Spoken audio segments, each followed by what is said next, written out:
Hello everyone, I welcome you all in my science academy YouTube channel. और आज के इस सेशन में हम लोग डिस्कस करने वाले हैं GATE life sciences XL. Life sciences XL का प्रीवियस ईयर के question paper from topic chemical kinetics.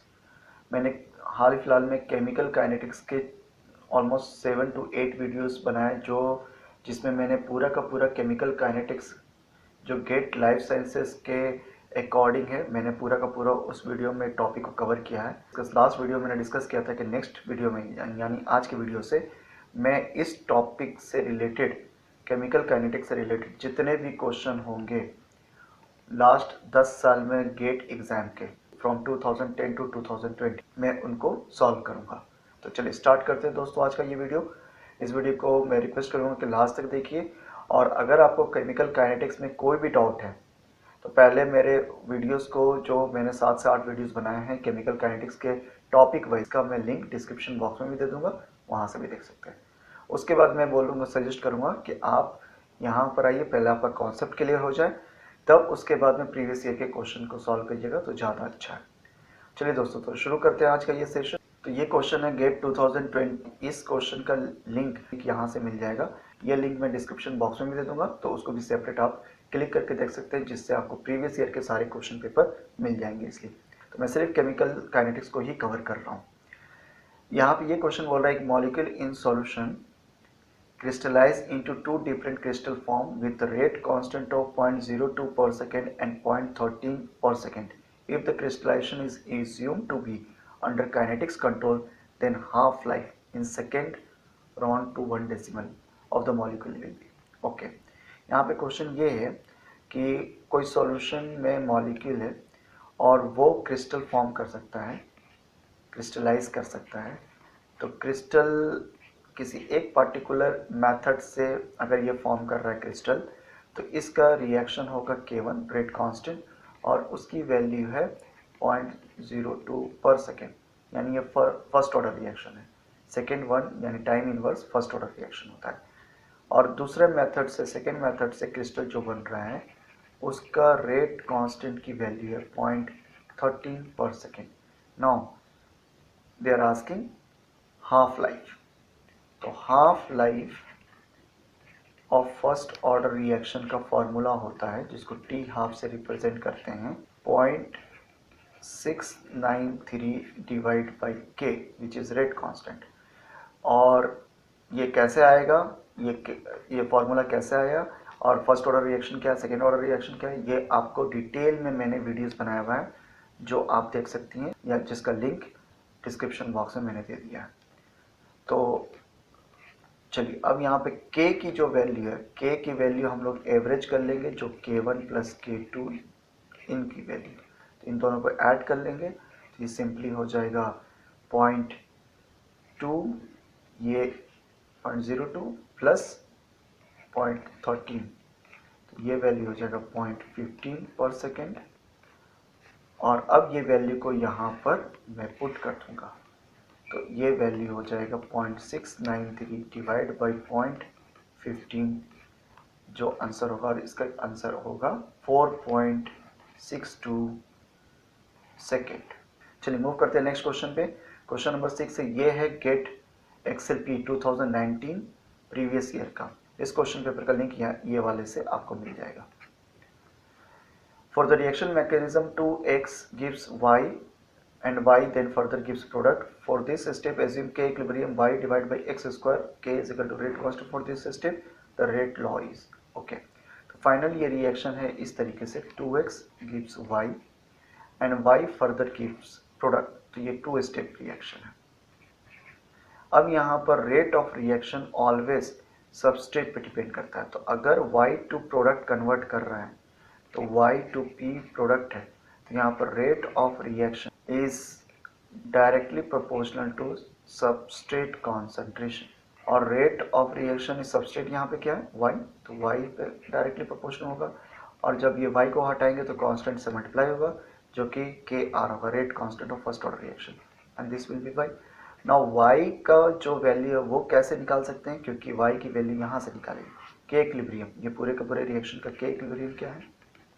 तो के इक्विलिब्रियम होता है प्रोडक्ट डिवाइड बाय सबस्ट्रेट। तो प्रोडक्ट क्या है? y divide by x square. तो y की वैल्यू क्या आ जाएगी यहाँ से? X square into K equilibrium, यहाँ भी के इक्विलिब्रियम होगा।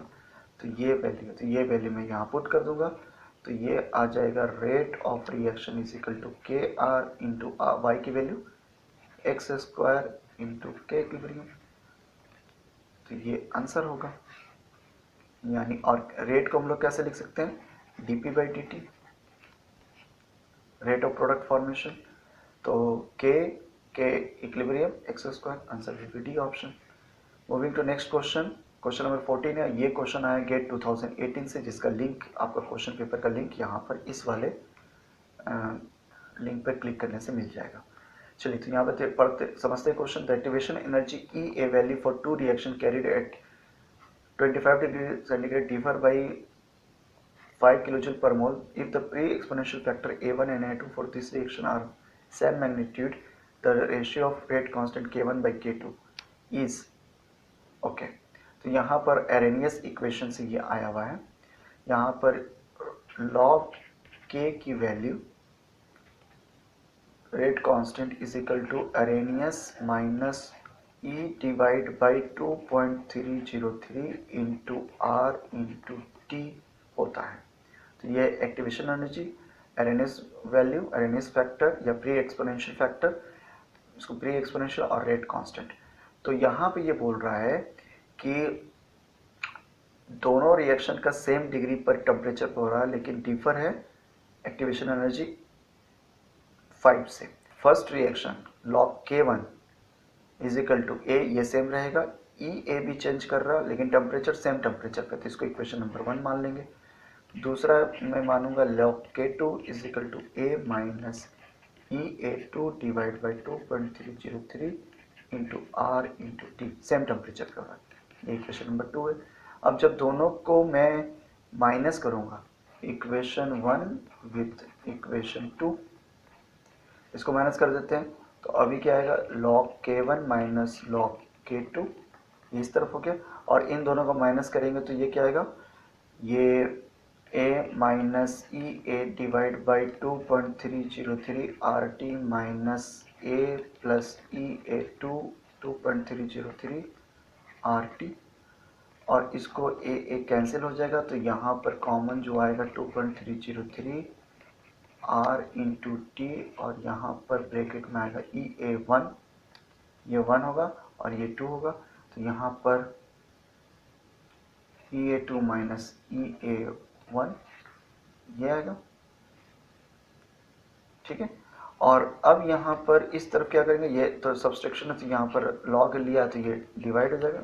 Log K1 by K2 is equal to, यहाँ पर अब वैल्यू पुट कर देंगे, ये वैल्यू आ गया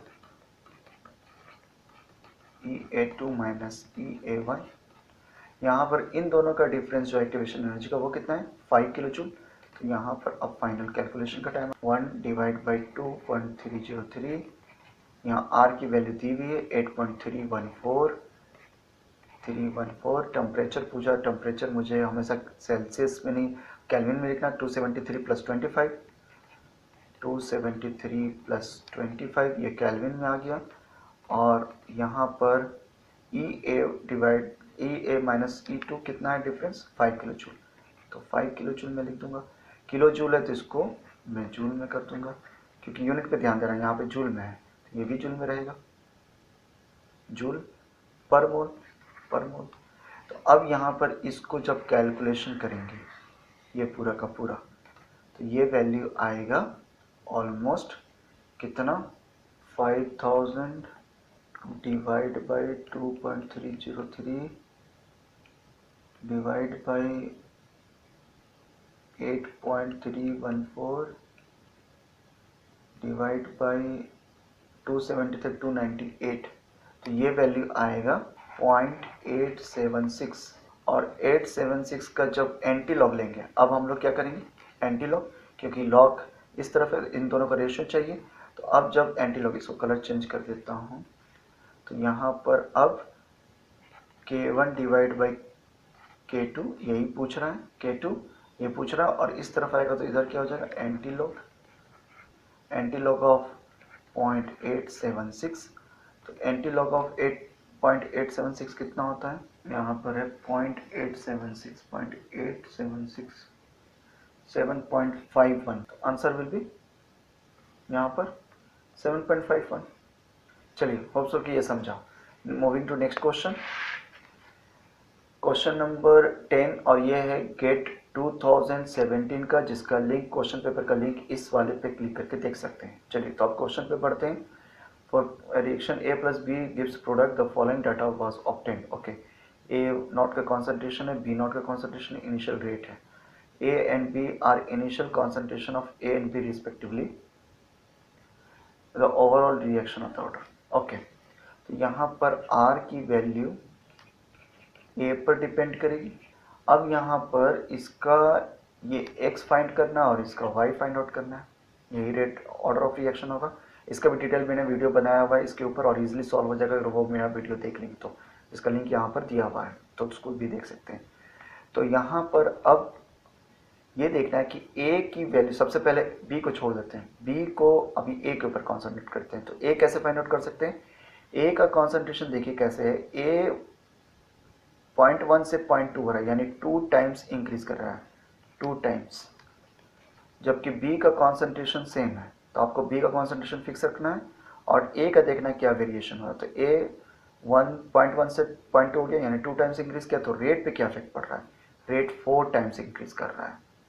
तो 4 टाइम इंक्रीज कर रहा है, तो इसका मतलब है यहाँ पर R जो है वो A का ट्वाइस होगा, X की वैल्यू ट्वाइस होगी, क्योंकि अगर A का कॉन्सेंट्रेशन सिर्फ 2 टाइम्स इंक्रीज कर रहा है तो रेट ऑफ रिएक्शन कितना इंक्रीज कर रहा है, 4 टाइम्स। जैसे R1 की वैल्यू अगर रख लें हम लोग A की X या 1, ठीक है, तो यहाँ पर अगर 1 का स्क्वायर करेंगे और अब R2 की वैल्यू करेंगे यहाँ पर A की वैल्यू 2 कर दें और 2 कर, तो ये वैल्यू 4 आएगा, यहाँ पर 1 और ये 4 आएगा, तो इसका मतलब ये 4 टाइम्स इंक्रीज करके रेट, तो rate of reaction 4 time increase किया जब पावर को 2 रखाएंगे, तो इसका मतलब है ये X पर क्या आएगा वैल्यू 2।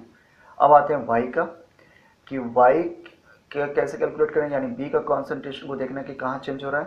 तो B का कॉन्सेंट्रेशन के लिए मैं दूसरा कलर ले लेता हूँ, ग्रीन, ये। तो अब B यहाँ से देखिए यहाँ पर डबल हो रहा है, जबकि A का कॉन्सेंट्रेशन फिक्स्ड है। ऐसे ही चूज करना है कि A का कॉन्सेंट्रेशन फिक्स हो गया, B 2 टाइम्स इंक्रीज कर रहा है, 0.1 से 0.2, तो रेट ऑफ रिएक्शन कितना इंक्रीज कर रहा है, ये भी 2 टाइम्स, यानी यहाँ पर ये B पर जो Y की पावर होगी उसकी वैल्यू होगी 1। अगर सबस्ट्रेट कॉन्सेंट्रेशन भी इंक्रीज कर रहा है 2 टाइम्स, तो रेट ऑफ रिएक्शन भी 2 टाइम्स इंक्रीज कर रहा है, यानी दोनों डायरेक्टली प्रोपोर्शनल है। तो डायरेक्टली प्रोपोर्शनल इसका मतलब वैल्यू होगा इसका 1। तो x और y की वैल्यू आ गई, अब इन दोनों को ऐड कर देना है, x की वैल्यू 2 है, y की वैल्यू 1 है, यानी ये वैल्यू होगा 3, यानी ये थर्ड ऑर्डर रिएक्शन होगा। Answer will B option. Hope so कि ये समझा। चलिए मूव करते हैं नेक्स्ट क्वेश्चन पे। ओके, ये वाला क्वेश्चन नंबर 4 ये आया है गेट 2016 में, और इस क्वेश्चन पेपर का इस क्वेश्चन और 2016 क्वेश्चन पेपर का लिंक ये दिया है मैंने, तो यहाँ से भी जाकर देख सकते हैं। अब आ जाते हैं क्वेश्चन में, for the enzyme catalysed reaction the plot that correctly represent the relationship between rate and temperature. तो रेट और टेम्परेचर का हमेशा क्या होता है, रेट और टेम्परेचर, जैसे जैसे टेम्परेचर इंक्रीज करेंगे rate of reaction 2 times increase करता है अप टू सर्टेन स्टेज, और उसके बाद क्या होगा, फॉल। तो आंसर विल बी डी, क्योंकि क्या होता है मोस्ट ऑफ द केसेस में एंजाइम डीनेचर हो जाता है बहुत ज़्यादा हाई टेम्परेचर, तो रेट ऑफ रिएक्शन क्या हो जाएगा, फिर डिक्रीज कर जाएंगे, लिमिटिंग फैक्टर आ जाता है। तो answer will be D option. Moving to next question, आया है गेट एक्सेल पी 2015 से, और इस का क्वेश्चन पेपर का लिंक आप इस पर क्लिक करके देख सकते हैं। तो यहाँ पर ये क्वेश्चन बोल रहा है, among the following diagram the one that correctly describe A zero order reaction X gives product is, where X is initial rate of reaction, initial concentration of the reactant, X is concentration of reactant X at time t and t is a half. Okay, तो यहाँ पर हम लोग को relationship find out करना है zero order reaction के लिए। इसके ऊपर भी मैंने वीडियो बनाया हुआ है, जिससे आप इजीली समझ सकते हैं। तो जीरो ऑर्डर रिएक्शन के लिए rate constant is equal to होता है x naught divide by t. X naught divide by t, x naught का मतलब है initial substrate concentration and t is a time, k is a rate constant of zero order reaction, k naught. Now अगर x naught को मैं x by two कर दूँ, यानी ये एक्स जो इनिशियल अमाउंट है वो एक्स नॉट बाई टू बचे, तो टी क्या हो जाएगा, T half, because T at t half life of that reaction, initial rate of reaction will convert into half of the product, तो रिमेनिंग कितना बचेगा, रिमेनिंग हाफ बचेगा। तो ये वाला इक्वेशन किस में चेंज हो जाएगा, ये इक्वेशन चेंज हो जाएगा K not is equal to X not by two और टी कन्वर्ट कर जाएगा टी हाफ की। तो हाफ लाइफ के लिए इक्वेशन ये हो जाएगा। तो यानी टी हाफ को अगर इस तरफ कर दूँ, अब यहाँ पर टी हाफ को इस तरफ लेकर आऊँ, तो एक्स नॉट इस तरफ और 2 इंटू के तो कांस्टेंट है, रेट कांस्टेंट है, तो अब डायरेक्टली प्रोपोर्शनल क्या हो जाएगा, यानी टी हाफ डायरेक्टली प्रोपोर्शनल हो जाएगा एक्स नॉट के। इसका मतलब ग्राफ कैसा होगा, इस तरीके से इंक्रीज करता हुआ जाएगा।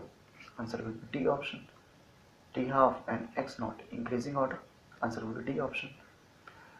मूविंग टू नेक्स्ट क्वेश्चन, ये क्वेश्चन आया गेट एक्सेल पी 2014 से, ये क्वेश्चन है 2014 गेट एग्जाम से, और इस क्वेश्चन पेपर का लिंक आपको इस पर क्लिक करने से मिल जाएगा। चलिए क्वेश्चन देखते हैं। For a first order reaction the time required for 50% completion is 20 minute, यानी 50% कंप्लीशन का मतलब टी हाफ दिया हुआ है। The time required to complete 99% of the reaction is in minute. Okay, ये तो ईजी है, फर्स्ट ऑर्डर रिएक्शन है। तो फर्स्ट ऑर्डर रिएक्शन के लिए हम लोग को मालूम है कि टी हाफ की वैल्यू क्या होती है, 0.693 डिवाइड बाई के, रेट कांस्टेंट। और ये कैसे आएगा, तो ये इसके ऊपर मैंने डिटेल वीडियो बनाया हुआ है, उसका लिंक यहाँ पर डिस्क्रिप्शन बॉक्स में, वहाँ भी जाकर देख सकते हैं फर्स्ट ऑर्डर रिएक्शन के बारे में डिटेल में। तो अभी आ जाते हैं टी हाफ की वैल्यू क्या है, 20 मिनट, 0.693, तो के यहाँ से फाइंड आउट कर लेंगे, तो के की वैल्यू होगी 0.693 डिवाइड बाई 20। यहाँ पर ये इक्वेशन नंबर 1 मान लेते हैं। दूसरा फॉर्मूला होता है K is equal to 2.303 divide by T into log A which is initial substrate concentration divide by A minus X left out concentration after time T. तो के की वैल्यू तो already equation number 1 से आ जाएगी, तो ये आएगा 0.693 divide by 20 और 2.303 T मुझे फाइंड आउट करना है। लॉग इनिशियली मैं मान लो कि 100% था, तो इसको 100% ले लूँगा, और अभी कितना बचा है, तो 99.9% कंप्लीट हो गया, तो बचेगा कितना, 100 माइनस 99.9, रिमेनिंग लिखना है। ये वैल्यू क्या है, रिमेनिंग,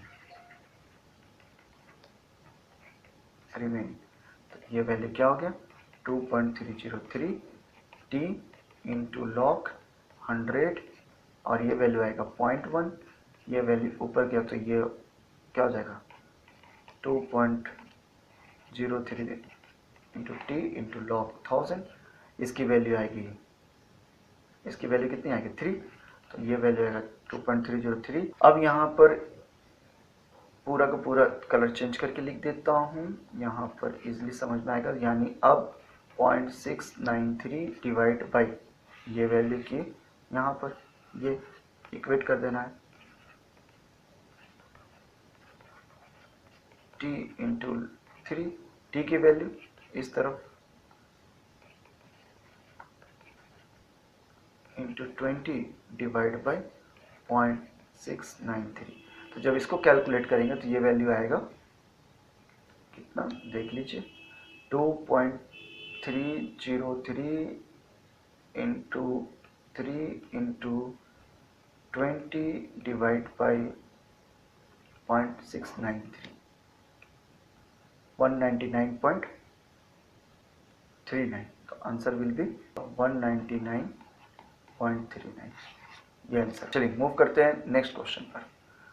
ये क्वेश्चन आया गेट 2013 में, और इस क्वेश्चन का लिंक यहाँ पर है, इसको क्लिक करके देख सकते हैं। The rate of chemical reaction is tripled when the temperature of a reaction is increased from 298 to 308. The activation energy in kilocalorie for a reaction is okay. तो ये भी इजी क्वेश्चन है. log k is equal to a minus EA divided by 2.303 into R into T. ठीक है, तो यहाँ पर ये T1 लिख सकते हैं क्योंकि यहाँ पर एक्टिवेशन एनर्जी आपको फाइंड आउट करना है. तो यहाँ पर रेट कांस्टेंट क्या दिया हुआ है, एक्टिवेशन एनर्जी फाइंड आउट करना. तो रेट कांस्टेंट क्या हो रहा है, इंक्रीज कर रहा है. कितना, 3 टाइम. ओके, तो K1 और E. ओके, तो ये हो गया इक्वेशन. अब दूसरा क्या होगा, log K2 A minus EA 2.303 R into T2. Different temperature पे, एक होगा 298, एक होगा 308 पर. तो अब इन दोनों को क्या करेंगे, इक्वेशन नंबर 1 और इक्वेशन नंबर 2 सब्सट्रैक्ट कर लेंगे. Subtract equation second from first. तो ये वैल्यू क्या आएगा, log K2 minus log K1, और ये वैल्यू मैं डायरेक्टली अब लिख रहा हूँ क्योंकि ये वैल्यू, अच्छा चलिए, a minus EA 2.303 R T2 minus A plus EA divide by 2.303 R into T1. ये वैल्यू कैंसिल. इसको हम लोग लिख सकते हैं log K2 by K1 is equal to, ये वैल्यू आएगा EA कॉमन हो जाएगा, 2.303 R कॉमन होगा, और यहाँ पर होगा 1 बाई, ये वैल्यू प्लस होगा तो T1 माइनस 1 बाई T2. हाँ, अब ये दोनों का रेशियो दिया हुआ कितना, rate of chemical reaction tripled है, तो ये ट्रिपल होगा, log 3 ट्रिपल हो गया. EA फाइंड आउट करना है, 2.303 है, R की वैल्यू दी हुई है 1.987 इंटू 1 बाई T1 यानी कैलविन में लेना, ये कैलविन में दिया हुआ, T1 होगा 1298 माइनस 308. तो अब यहाँ पर, यहाँ से मैं डायरेक्टली यहाँ आ गया. अब यहाँ पे सॉल्व कर रहा हूँ, log 3 EA 2.303 इंटू 1.987 इंटू, ये वैल्यू कितना होगा, 308 माइनस 298, 308 इंटू 298. अब इसको कैलकुलेट कर लीजिए. तो log 3 is equal to EA 2.303 into 1.987 into, ये कितना आएगा, ये आएगा 10. 10 का डिफरेंस है, और 10 का डिफरेंस है उसका 308 इंटू 298. अब यहाँ पर EA की वैल्यू फाइंड आउट कर लेते हैं. अब मैं यहाँ से यहाँ सॉल्व कर रहा हूँ. तो log 3 की वैल्यू कितनी होती है, 0.477. तो ये होता है 0.477 is equal to EA divide by 2.303 into 1.987 into 10 divide by 308 into 298. तो EA की वैल्यू अब आ गया फाइनल आंसर की तरफ हम लोग मूव कर रहे हैं. 1.987, 308, 298 डिवाइड बाई 10, 0.477 इंटू 2.303, यहाँ पर क्या होगा 303, तो 2.303 इंटू 1.987 इंटू 308 इंटू 298, ये डिवाइड बाई 10, तो ये वैल्यू आएगी 234.43. ये आएगा कैलोरी में, कैलोरी पर मोल पर केल्विन. लेकिन यहाँ पर पूछ किस में रहा है, किलो कैलोरी में, तो इसको 1000 से डिवाइड कर देंगे. तो 1000 से जब डिवाइड करेंगे तो ये वैल्यू आएगा 20.034. तो answer will be 20.034. This will be the final answer. चलिए मूव करते हैं नेक्स्ट क्वेश्चन पे। नेक्स्ट क्वेश्चन है गेट एक्सेल फ्रॉम 2000 एक्सेल 2012। क्वेश्चन पेपर आप यहाँ से इस लिंक से फाइंड आउट कर सकते हैं। कंप्लीट क्वेश्चन पेपर आपको इस लिंक पे मिल जाएगा।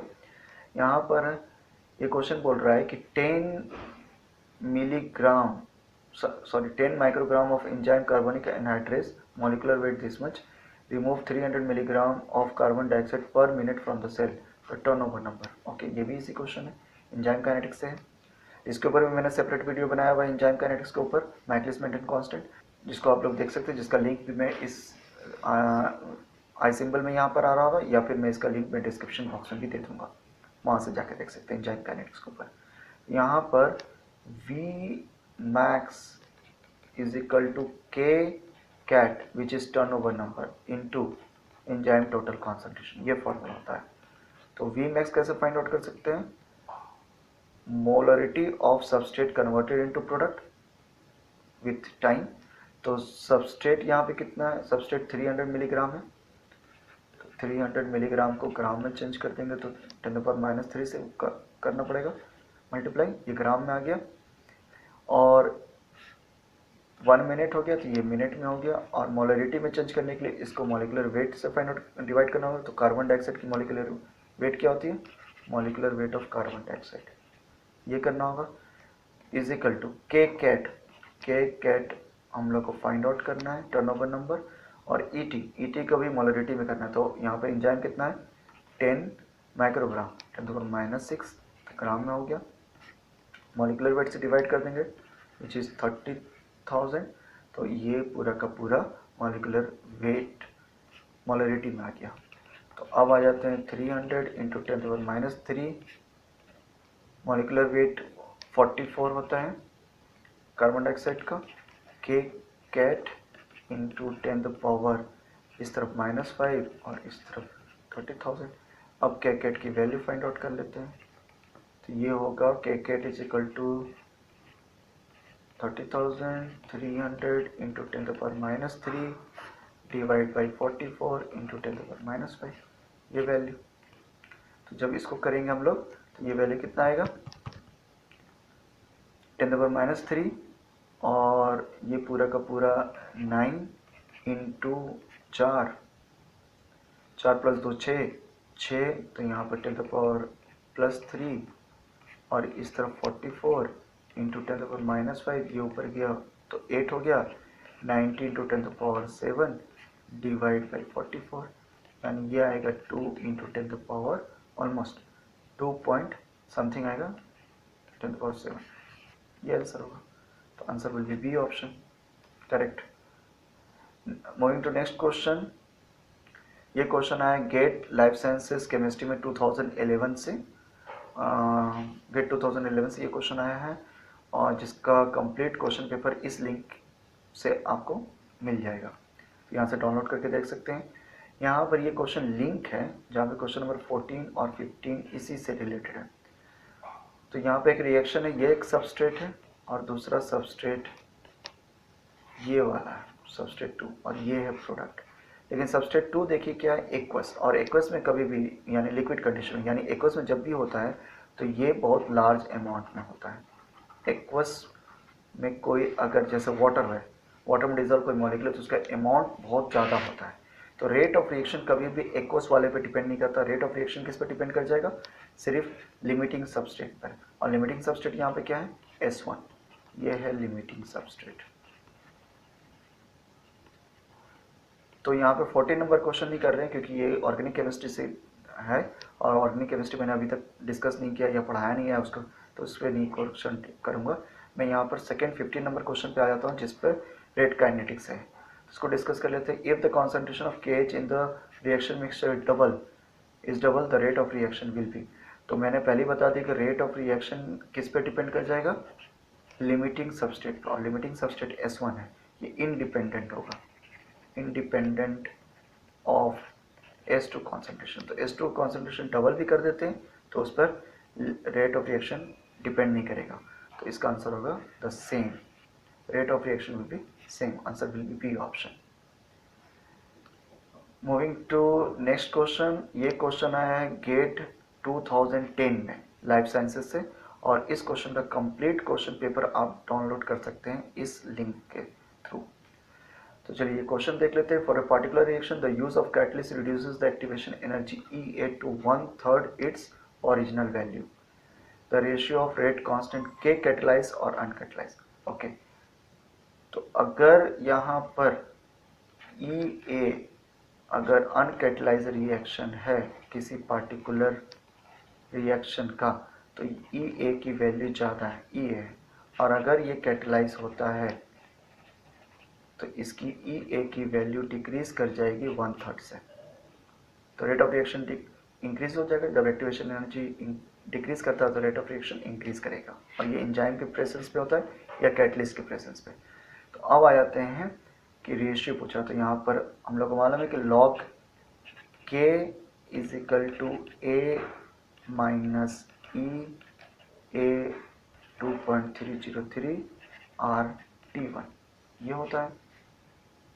ठीक है, तो अगर यहाँ पर K1 लगा रहा हूँ तो EA1 होगा, तो ये सेम हो जाएगा क्योंकि ऊपर की तरफ ये वेरिएबल कर रहा है। यहाँ पर रेट कांस्टेंट और एक्टिवेशन एनर्जी का रिलेशन पूछ रहा है, तो ये वेरिएबल होगा। टेम्परेचर सेम टेम्परेचर पे। तो अब यहाँ पर ये पहला हो जाता है इक्वेशन अनकैटलाइज्ड।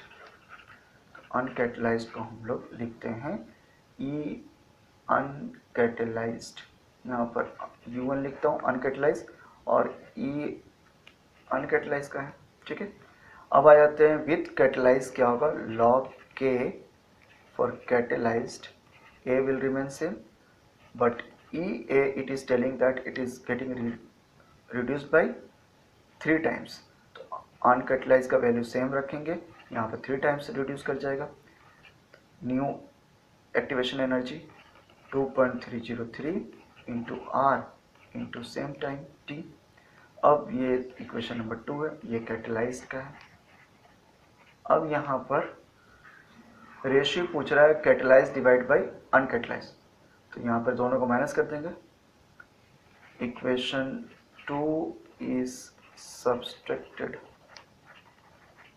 विथ इक्वेशन 1, तो यहाँ पर क्या होगा, log K cat minus log K uncatalysed is equal to A minus E uncatalysed divide by 3 into 2.303 RT minus A, और प्लस ये वाला वैल्यू आएगा EA uncatalysed divide by 2.303 RT। ये वैल्यू कैंसिल। यहाँ पर अब मैं यहाँ लिख रहा हूँ, ये रेशियो आ जाएगा log K cat divide by K uncatalysed, और इस तरफ EA आएगा कॉमन, और उसके बाद में 2.303 RT, और ये वैल्यू क्या आएगा 1 माइनस 1/3, तो ये वैल्यू क्या आएगा, इसको करेंगे तो पूरा का पूरा 2/3 यानी 2/3। तो अब मैं आंसर यहाँ पे लिख रहा हूँ, कलर चेंज कर देता हूँ यहाँ पे, तो log K cat uncat is equal to EA divide by 2.303 RT into ये वैल्यू क्या होगा 2/3। अब यहाँ पर एक्सपोनेंशियल के फॉर्म में लिखूँ, यानी K cat divide by K uncatalysed, तो लॉग हटाऊंगा तो इस तरफ एक्सपोनेंशियल पे लिख सकता हूँ। एक्सपोनेंशियल ये पूरा का पूरा एक्सपोनेंशियल पे आएगा, EA divide by 2.303 into RT into 2/3 ये वैल्यू। अच्छा, एक्सपोनेंशियल पे लिख रहा हूँ तो ये फिर 2.303 लिखने की ज़रूरत नहीं है, क्योंकि जब ये log 10 के बेस में, जब 10 के बेस में लिखते हैं तब ये लिखेंगे। तो अभी log एक्सपोनेंशियल के बेस में लिख रहा हूँ तो ये वाला भी वैल्यू हटा दूंगा, तो ये आंसर आएगा पूरा का पूरा। ये मैच कैसे कर रहा है, exponential 2EA divide by 3RT, answer will B third option. तो इसी के साथ में मैंने लास्ट 10 ईयर का क्वेश्चन फ्रॉम 2020 टू 2010 का क्वेश्चन मैंने केमिकल काइनेटिक्स से कम्प्लीटली सॉल्व किया। और आप देख सकते हैं कि ये टॉपिक कितना इम्पोर्टेंट है कि कोई भी ऐसा ईयर नहीं है जहाँ पर केमिकल काइनेटिक्स से क्वेश्चन ना आया हो। लास्ट 10 साल का मैंने आपको क्लास में क्वेश्चन पेपर दिखा दिया। क्वेश्चन पेपर में हर एक क्वेश्चन यानी फिक्स्ड है, केमिकल काइनेटिक्स में आएगा ही आएगा। इसलिए ये टॉपिक बहुत इंपॉर्टेंट है और इसको मैंने बहुत सिंपल तरीके से बताया। मैंने जो 7 वीडियो अपलोड किए हैं 10-10-15 मिनट का, उससे एक भी क्वेश्चन बाहर नहीं है और देख रहे उसी के बेसिस पे मैंने सारे क्वेश्चन सॉल्व किए लास्ट 10 ईयर्स। अगर फिर भी आपको कोई डाउट रहता है कि ये क्वेश्चन कैसे सॉल्व हो केमिकल काइनेटिक्स या कोई और क्वेश्चन, तो आप कमेंट सेक्शन में लिख दीजिए, मैं इसको सॉल्यूशन कर दूंगा। और आप मुझे कमेंट सेक्शन में ये भी बताइए कि नेक्स्ट मैं कौन से टॉपिक के ऊपर वीडियो बनाऊं केमिस्ट्री लाइफ साइंसेस के सिलेबस के अकॉर्डिंग। ठीक है, होप सो कि ये वीडियो आपको गेट लाइफ साइंसेस के प्रिपरेशन में हेल्प करेगी। तो इस वीडियो को ज़्यादा से ज़्यादा लाइक कीजिए, अपने दोस्तों के साथ शेयर कीजिए और अगर मेरे YouTube चैनल को अभी तक सब्सक्राइब नहीं किया तो उसको सब्सक्राइब कर लीजिए ताकि इस तरह की वीडियो का नोटिफिकेशन आपको मिलता रहे। तो मिलते हैं नेक्स्ट वीडियो में, किसी और टॉपिक के ऊपर बात करेंगे। तब तक के लिए टेक केयर, बाय बाय।